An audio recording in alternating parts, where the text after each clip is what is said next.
황하나와 바티칸 관계는 어떤 건지 궁금합니다. 양쪽의 얘기를 다 들어보고 주변 사람들의 얘기를 들었을 때 그것이 알고 싶다 팀에서 제보자를 1,000만 원을 주고 샀다.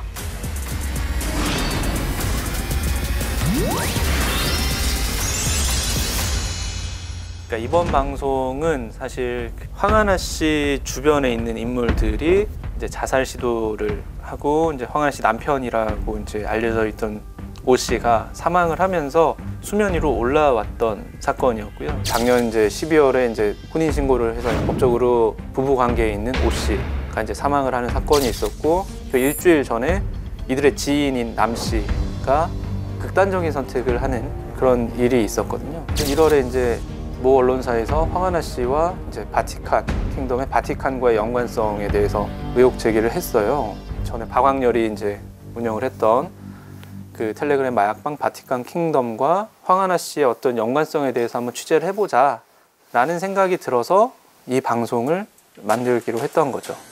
손만두 씨가 그래서 황하나와 바티칸 관계는 어떤 건지 궁금합니다. 박광렬이 이제 마왕 전세계라는 이름을 쓰면서 텔레그램 마약방에서 활동을 했던 사람이에요. 전 세계에 자신이 직접 방을 운영하고 그 안에서 이제 마약을 거래하고 했었는데, 작년 초에 이제 그 조직원들이 검거가 되면서 이 마약방 자체가 와해가 돼버려요. 그러면서 이제 새롭게 등장한 게 바티칸 킹덤이라는 방이었고, 이 마왕 전 세계가 이 바티칸 킹덤 방에 들어와서 활동을 하기 시작한 거죠. 그때 이제 그 이 바티칸 킹덤이라는 방을 운영했던 운영자의 이름이 바티칸이었던 거고요.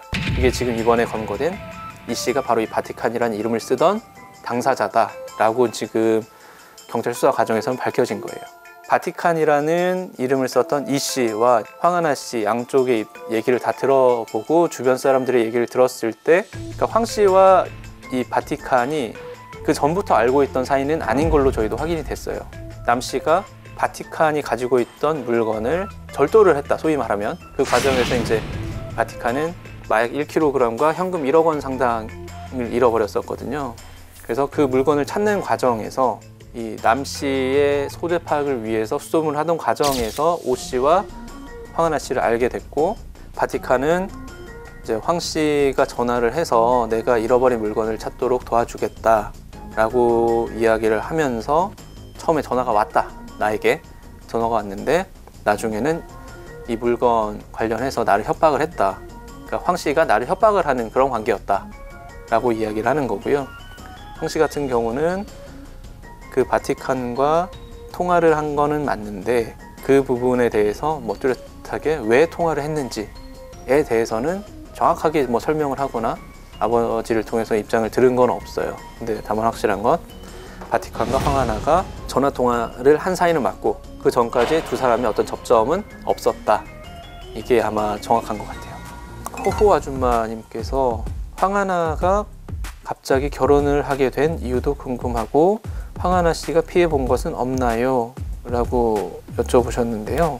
이 황하나 씨와 오 씨가 혼인신고를 하게 된 시점이 언제냐면 그 오 씨가 이제 본인이 마약을 투약을 했다라고 이제 용산경찰서에 자수를 한 이후 시점이에요. 이 오 씨의 차량에서 발견된 주사기에서 황 씨의 DNA가 나왔다라고 지금 다 이야기를 하고 있거든요. 이 시기와 되게 맞물려 있어요. 그러니까 황 씨가 마약류 관련해서 집행유예 기간이었기 때문에 본인이 이제 여기서 직접 마약을 투약을 했다라는 사실이 밝혀지면 이제 실형을 피할 수 없는 상황이었기 때문에 그 부분을 좀 피하고자 이 오 씨를 회유하는 수단으로 이 혼인신고를 조금 활용하지 않았나 라고 추정을 하는 거죠. 푸키 씨가 올려주신 내용인데요. 남 씨, 오 씨 사망이 상태와 쭈라로 인한 극단적인 선택 이외에 다른 혐의점은 없나요? 방송 보기 전까지 여기저기서 타살 의혹도 꽤나 나오던데 사망하게 된 원인이 정말 그게 전부인지 궁금합니다.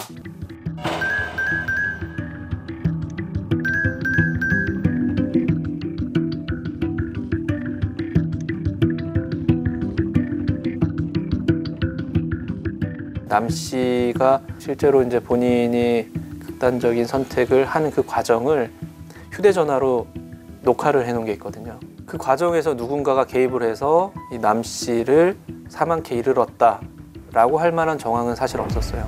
그러니까 남 씨가 이제 극단적인 선택을 하고 그 과정에서 이제 남 씨와 동거를 하던 여자친구가 남 씨를 이제 다시 구조를 하는 그런 짧은 영상이 찍혀 있거든요. 그 내용을 보면 사실 저는 어떤 생각이 들었냐면 남 씨도 그렇고 그 남 씨를 구조를 하던 여자친구도 그렇고 약에 취해 있는 상태로 보였어요. 어떤 약물에 의해서 그 정신이 온전하지 못한 상태에서 벌어진 사고라는 느낌을 저는 많이 받았고, 오 씨 같은 경우에는 마찬가지로 이제 남 씨와 오 씨는 절친한 사이였는데 남 씨가 극단적인 선택을 하면서 그거에 대한 되게 좀 스트레스를 받아서 그런 극단적인 선택을 하지 않았을까라고 조심스럽게 추정을 해보는 거죠. 근데 그 과정에서 뭔가 누군가의 외력이 작용을 하고 누군가가 개입을 했다라는 부분에 대해서는 일단 최소한 저희가 취재를 한 상황에서는 확인된 부분은 없어요. 그렇기 때문에 저희도 이제 마약에 의한 쭈라 때문에 극단적인 선택을 한 게 아닐까라고 조심스럽게 이제 결론에 이르렀던 거죠. 불고기 쌈밥님이 이번 취재 과정에서 신변 위협 같은 위험한 일은 없으셨나요? 마약 사범들은 워낙 예측할 수 없고 위험하니까 걱정돼서요.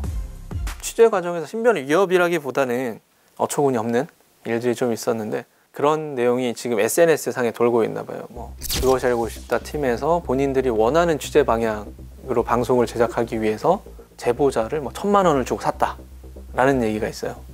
그런 얘기들이 왜 나올까? 라는 좀 궁금증은 있어요. 근데 1,000만 원 사실 저희도 제 마음대로 움직일 수 있는 돈은 아니거든요. 그런 얘기가 왜 나왔는지도 사실 모르겠어요. 그리고 또 한 가지는 이번 내 취재를 하면서 신원을 확인할 수 있는 뭐를 보내줘라 라고 하면 저는 이제 명함을 찍어서 보내겠죠. 그럼 그 명함이 어떻게 지금 탈바꿈이 되냐면 SBS 그것이 알고 싶다 이 PD가 이런 방향으로 나를 위해서 나를 취재해 갔다 라면서 인증을 해요, 본인이 SNS 상에. 그러니까 저랑 그 사람은 만난 적도 없고 전화로 이제 취재 관련해서 조율을 하다가 나는 만날 이유가 없다라고 해서 이제 만남이 무산이 됐는데 그 명함을 가지고 본인이 원하는 방식으로 써먹는 거죠. 이런 내용으로 취재를 해갔다. 그러니까 나한테 도움이 될 만한 자료를 좀 줘라 라는 식으로 이제 SNS에 올려요. 그럼 그 사람들은 취재를 했구나, 그러니까 방송에 나오겠구나 하고 그 사람한테 뭐 자료나 정보 같은 걸 또 줄 거 아니에요. 그런 식으로 악용을 하는 사람도 있더라고요. 어떻게 하면 조금 효과적으로 신원을 확인을 시켜드릴 수 있을까에 대한 고민이 좀 생기긴 했어요. 네, 착한 여자 이열매님께서 텔레그램이나 카카오 측에서 따로 단체 대화방을 단속할 수는 없는 건가요? 이 업체가 어디에 서버를 두고 있고 어느 나라 업체냐가 되게 중요해요. 근데 카카오 같은 경우는 국내에 이제 서버가 있고 국내에서 활동을 하는 기업이기 때문에 어느 정도 제재를 할 수 있는 방법은 있다라고 이야기를 해요. 근데 텔레그램 같은 경우는 애초에 그 시작이 러시아 사람들이 유럽 쪽에서 개발한 SNS거든요. 국내 실정법상에 텔레그램을 제재하거나 할 수 있는 방법은 사실 없는 걸로 알고 있어요. 텔레그램이라는 SNS가 되게 폐쇄적인 매체이긴 하지만 그 안에서 나오는 정보들이라든지 이런 것들을 분석을 했을 때 충분히 그 사람을 특정할 수 있고 검거를 할 수 있을 거다. 그러니까 텔레그램이라고 해서 완전히 잡지 못하는 건 아니다 라는 거를 그 사람들 좀 알았으면 좋겠고, 근데 텔레그램 방 자체가 좀 없어졌으면 좋겠어요, 사실. 그러니까 너무 쉽게 많은 사람들이 정말로 마약과 상관없는 삶을 살던 평범한 사람들이 그 방을 접해서 너무 쉽게 마약을 구할 수 있고 투약을 하고 몇 달 만에 갑자기 무슨 국내 총책이 돼 있고 이런 부분들을 봤을 때 한편으로는 되게 안타깝기도 했어요. 그 과정에서 이제 결국은 돈을 버는 거는 해외에서 국내로 물건을 넣어주는 사람들인데 해외에 있는 상선 자체가 와야 되지 않으면 지금 같은 이런 상황이 계속 반복될 거라고 생각을 해요. 그렇기 때문에 국외에 있는 상선들까지 체포를 해서 국내로 들어오는 마약 자체를 구하기 쉽지 않게 만드는 게 중요하지 않을까라는 생각을 좀 합니다. 마약은 근절할 수 있다, 마약 유통을 근절할 수 있다라고 믿는 거는 이제 환상인 것 같고, 이제 이미 우리나라에 우리 삶에 마약은 많이 들어와 있는 상태고, 그래서 이런 마약 유통 문제, 마약 관련된 범죄를 근절을 하려면 마약 유통, 마약 투약 사범들을 검거해서 처벌하는 것도 중요하지만 이들이 이제 더 이상 마약을 손대지 않게 재활하는 약물 치료도 되게 중요하지 않을까라는 생각이 들죠. 근데 우리나라 같은 경우는 마약 사범에 대한 마약 그 중독에 대한 치료 개념의 어떤 예산, 국가 예산이 없어요, 별로. 마약 문제에 대한 것들을 해결하기 위해서는 그런 중독 치료에 대한 예산을 늘려서 치료를 조금 더 활성화하고 전문성 있는 기관에서 마약을 끊을 수 있는 치료를 조금 더 적극적으로 해야 되지 않을까라는 생각이 드는 거죠.